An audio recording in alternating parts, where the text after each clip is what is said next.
Hey guys, welcome back to my channel. In today's video, we'll look at how we can create a new user on an Arch Linux device. Now the command to create a new user is a user add command, which has different options such as -m to create the home directory for the new user, and then there's -g for additional groups, -s for specifying the shell for the user. We say sudo user add. We'll specify -m for home directory, -s for the login shell. We'll say bin bash. Then the user is going to be Joe.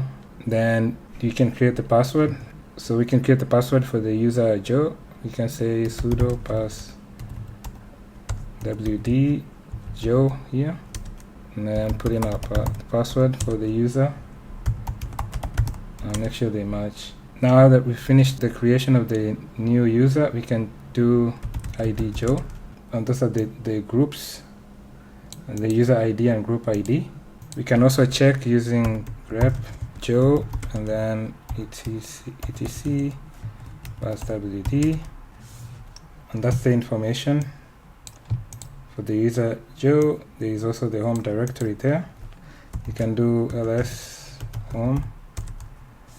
So there is a home directory for the user Joe. You can find the files owned by the user Joe. We can do find -user Joe. So let's create this. Now if we needed to add Joe to a new group, we'll use the command user mode -a and then -g and then the group name here and then the name Joe. So that would add the user Joe to that group. If you want to delete the user, the command to delete the user is user del, then the username. To remove the user's home directory, you can use user del -r username.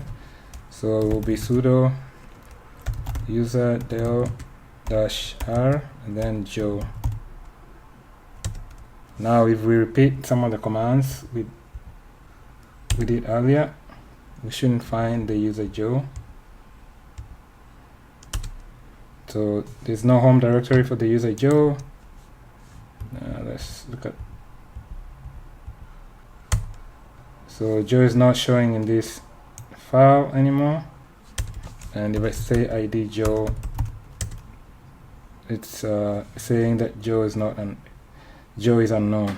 So that's all for this video. That's how you can create a new user, and also that's how you can delete a user on an Arch Linux device. So I hope this information has been helpful. I'll catch you in my next video. Thanks. Bye.